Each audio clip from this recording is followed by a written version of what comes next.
ರೇವಣ್ಣ ಮತ್ತು ಫ್ಯಾಮಿಲಿಗೆ ಶುರುವಾಯಿತು ಸಂಕಷ್ಟಗಳ ಮೇಲೆ ಸಂಕಷ್ಟ.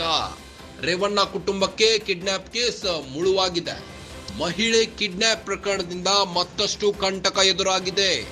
ಮೈಸೂರು ಕೆಆರ್ ನಗರ ಮಹಿಳೆಯ ಅಪಹರಣ ಪ್ರಕರಣದಿಂದಾಗಿ ರೇವಣ್ಣ ಮತ್ತು ಭವಾನಿ ರೇವಣ್ಣ ಸೇರಿ 9 ಆರೋಪಿಗಳಿಗೆ ಸಮನ್ಸ್ ನೀಡಲಾಗಿದೆ.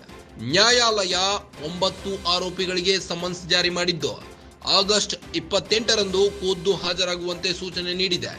ಬೆಂಗಳೂರಿನ 42ನೇ ಎಸಿಎಂಎಂ ಕೋರ್ಟ್ನಿಂದ ಸಮನ್ಸ್ ಜಾರಿ ಮಾಡಲಾಗಿದ್ದು ಭವಾನಿ ರೇವಣ್ಣಗೆ ಹೈಕೋರ್ಟ್ನಿಂದ ನಿರೀಕ್ಷಣಾ ಜಾಮೀನು ದೊರೆತಿದ್ದು ನಿರೀಕ್ಷಣಾ ಜಾಮೀನು ಪ್ರಶ್ನಿಸಿ ಎಸ್ಐಟಿಯಿಂದ ಮೇಲ್ಮನವಿ ಸಲ್ಲಿಸಲಾಗಿದೆ. ಸುಪ್ರೀಂ ಕೋರ್ಟ್ಗೆ ಇತ್ತೀಚೆಗೆ ಮೇಲ್ಮನವಿ ಅರ್ಜಿ ಸಲ್ಲಿಸಲಾಗಿತ್ತು. ಇದರ ಬೆನ್ನಲ್ಲೇ ಈಗ 42ನೇ ಎಸಿಎಂಎಂ ಕೋರ್ಟ್ನಿಂದ ಸಮನ್ಸ್ ನೀಡಲಾಗಿದೆ.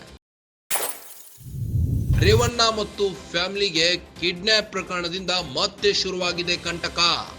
ರೇವಣ್ಣ ಕುಟುಂಬಕ್ಕೆ ಕಿಡ್ನಾಪ್ ಕೇಸ್ ಮುಳುವಾಗಿದ್ದು ಮಹಿಳೆಯ ಕಿಡ್ನಾಪ್ ಪ್ರಕರಣದಿಂದ ಮತ್ತಷ್ಟು ಸಂಕಷ್ಟಗಳು ಎದುರಾಗಿವೆ. ಮೈಸೂರು ಕೆಆರ್ ನಗರ ಮಹಿಳೆಯ ಅಪಹರಣ ಪ್ರಕರಣದಿಂದಾಗಿ ರೇವಣ್ಣ ಮತ್ತು ಭವಾನಿ ರೇವಣ್ಣ ಸೇರಿ ಇಂದು ಕೋರ್ಟ್ನಲ್ಲಿ 9 ಆರೋಪಿಗಳಿಗೆ ಸಮನ್ಸ್ ಜಾರಿ ಮಾಡಲಾಗಿದೆ. 9 ಆರೋಪಿಗಳಿಗೆ ಸಮನ್ಸ್ ಜಾರಿ ಮಾಡಲಾಗಿದ್ದು ಆಗಸ್ಟ್ 28ರಂದು ಖುದ್ದು ಹಾಜರಾಗುವಂತೆ ಕೋರ್ಟ್ ಸೂಚನೆ ನೀಡಿದೆ. ಬೆಂಗಳೂರಿನ 42ನೇ ಎಸಿಎಂಎಂ ಕೋರ್ಟ್ನಿಂದ ಸಮನ್ಸ್ ಜಾರಿ ಮಾಡಲಾಗಿದೆ. ಆಗಸ್ಟ್ 28ರಂದು ಖುದ್ದು ಹಾಜರಾಗುವಂತೆ ಸೂಚನೆ ನೀಡಿದ್ದು ಭವಾನಿ ರೇವಣ್ಣಗೆ ಹೈಕೋರ್ಟ್ನಿಂದ ಈಗಾಗಲೇ ನಿರೀಕ್ಷಣಾ ಜಾಮೀನು ದೊರೆತಿತ್ತು. ನಿರೀಕ್ಷಣಾ ಜಾಮೀನನ್ನ ಪ್ರಶ್ನಿಸಿ ಎಸ್ಐಟಿಯಿಂದ ಮೇಲ್ಮನವಿ ಕೂಡ ಸಲ್ಲಿಸಲಾಗಿತ್ತು. ಸುಪ್ರೀಂ ಕೋರ್ಟ್ಗೆ ಇತ್ತೀಚೆಗೆ ಮೇಲ್ಮನವಿ ಅರ್ಜಿ ಸಲ್ಲಿಸಲಾಗಿತ್ತು.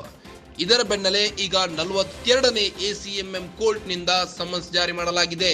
ಇದರಿಂದಾಗಿ ರೇವಣ್ಣ ಮತ್ತು ಫ್ಯಾಮಿಲಿಗೆ ಶುರುವಾಗಿದೆ ಮತ್ತಷ್ಟು ಸಂಕಷ್ಟ ಎನ್ನಬಹುದು. ರೇವಣ್ಣ ಕುಟುಂಬಕ್ಕೆ ಕಿಡ್ನಾಪ್ ಕೇಸ್ ಮುಳುವಾಗುತ್ತಾ? ಈ ಬಾರಿ ಮತ್ತೆ ಭವಾನಿಗೆ ಜೈಲು ಫಿಕ್ಸಾ ಹೇಗೆ?